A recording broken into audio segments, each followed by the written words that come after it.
what is it to be conscious partners? It's my question to you foremost.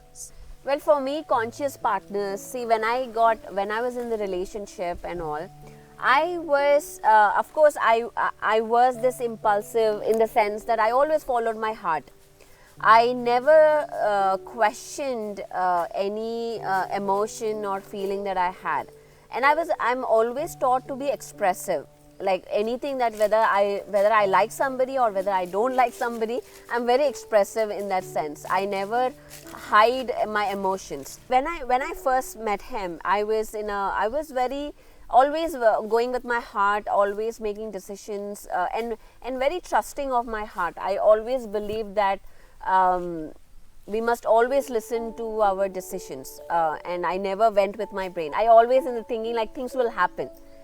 Whatever we make decisions, it will happen, and everything. And that's how I kind of, my life was like that. That's how I made all my decisions in my life, whether to go to US, whether to pick a university or anything in that sense. So when I met him, I was not very in the sense conscious partner. I was not very still understood who I was, in the sense like I was still exploring myself.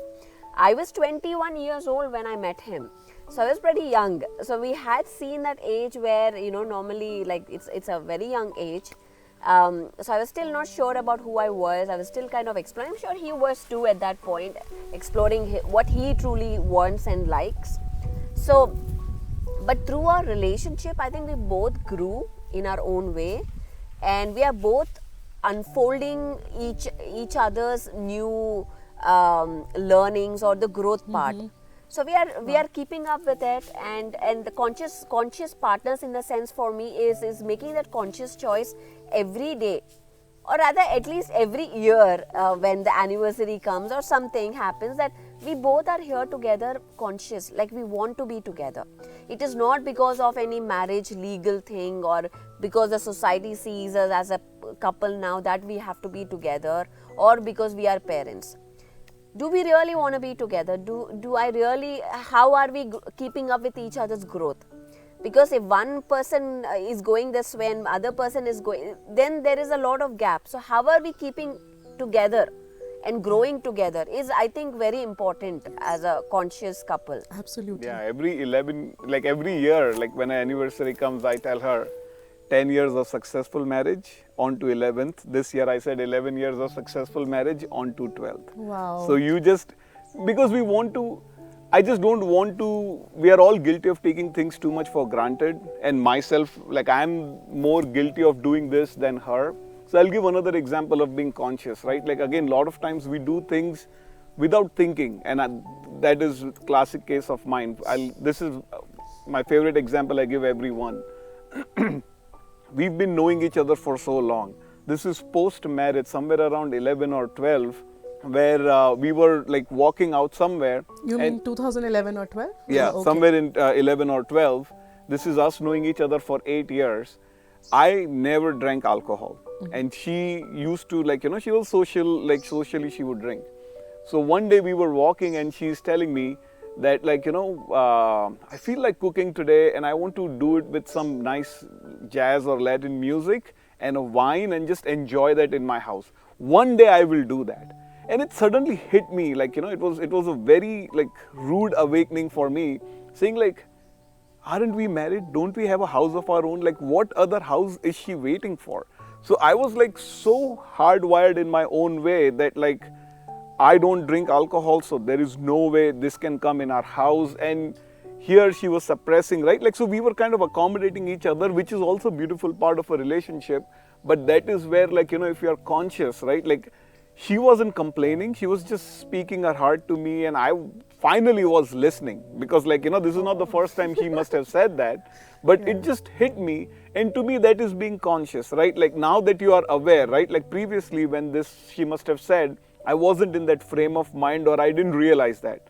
That day I felt this big about myself. I was okay, if you made promises the whole marriage ritual and you do all this 7-year lifetimes and whatnot, and here I cannot even acknowledge one simple wish.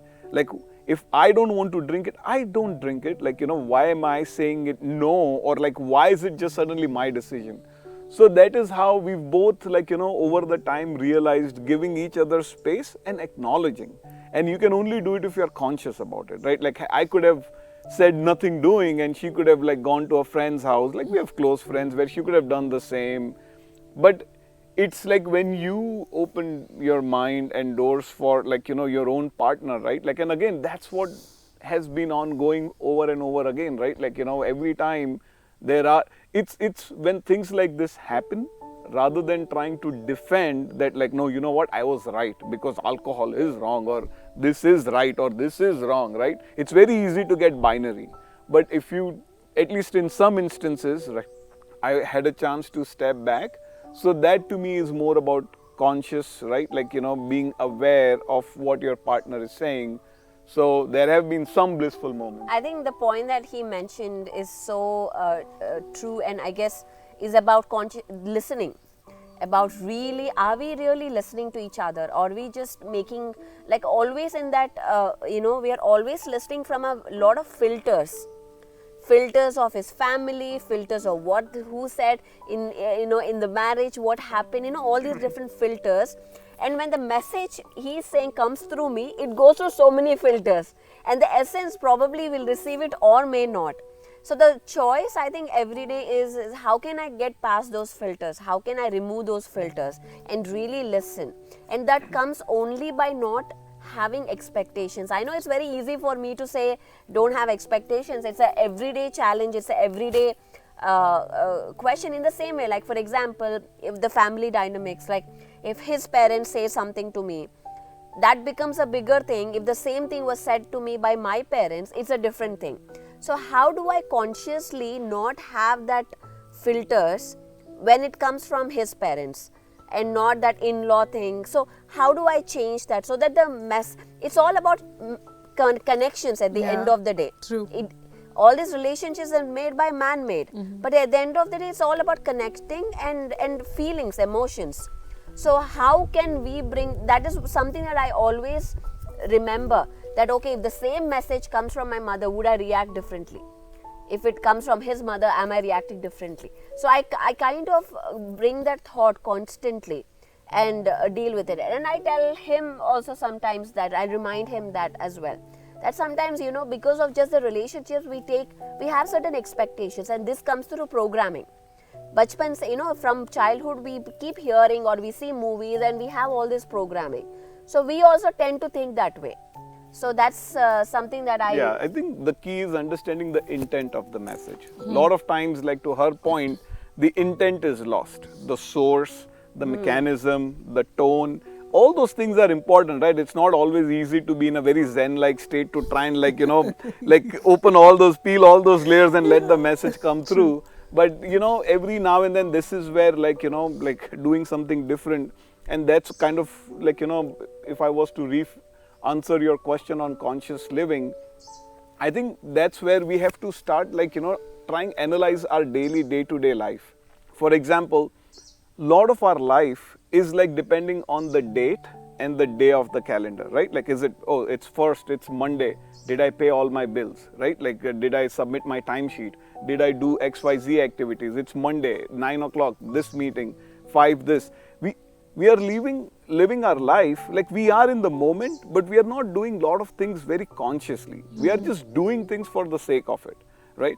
We very rarely we step back and we want to understand like, okay, why am I doing this? Even in the sense like saying to the couples, I love you, or things like that. Are we really saying, truly meaning it, or just saying like every day, okay, I love you, okay, fine, whatever. Yeah. See, that's one of my things, right? Like a lot of people, when they call, the religious thing would be like, saying XYZ, God's name. I find it very hard to say that. I can never just when hanging up the call every time just say, love you and hang up. Like, I can't do that. I'm nothing against people who do that. But for me, it's like, I would rather say it when I feel it, and then if I'm not saying it enough, I should make a conscious effort to create those moments or find those moments more. Like, it should not be sparingly, right? Like, if I'm saying it once every 6 months, then maybe something needs to be done differently. So if I'm more conscious about it, right, like that is in my book, like living your life consciously, right? Like try and like, and again, like I'm reading few books right now, which is talking about like, how we are kind of like, it was amazing for me to read that only 5 or 10% of our life is conscious living, 90%, around 90% is subconscious living. So to me, it's like, okay, there is so much to be done more consciously. And how can you do things more consciously? So I'm constantly trying to evolve that conscious side of me. And from what little I've read and from what I'm experimenting, it's like basically do things differently. Challenge yourself to do things that you don't like, try it. Have more empathy, understand the other person's point of view. Do things differently, because what that does is it creates newer experiences. It makes you think differently and gives you a different perspective, because it's very convenient. Okay, I'm guilty of this. I'm in a bad mood. XYZ songs of this singer will elevate my mood. So I'm slowly trying to change that, because it's creating the same pattern that I'm going through. So I'm trying to create different scenarios. First I was always like a person in a shell. Only meet few people. I was very happy with that way. But now I'm trying to challenge myself. It's like, okay, meet more people, travel. That is Read when you are books. Now correct. he's reading Yeah, I'm books. reading books now. But what that does is it makes you, when you're meeting someone new, you have to be conscious. Wow. When I've met you enough number of times, I'm like comfortable. Okay, I know Radhika. Like, yeah, that's fine. But now when I'm meeting you for the first time, I have to up my game. I have to like, make sure, understand, take an effort, take an interest. I'm more conscious in the moment. So same thing with partners. A lot of times we are like, okay, we know each other. We've been knowing each other for 18 years. It's easy to take the other person for granted. Yeah. And there have been days which are like that, where we are like, together, but not really together. And then, so that's kind of, to me, like, answering how to be more conscious is trying to do different things. Wow. I think a lot of people will have their game upped and changed now that they're going to listen to you guys. Because I think what really hit me today was how to listen patiently, because if you're really listening and not hearing, things can change. And I think both of you said that in a sense. So from conscious partners to conscious living to back to being partners, I think we got a huge chunk of amazingness from both of you. So thank you for that.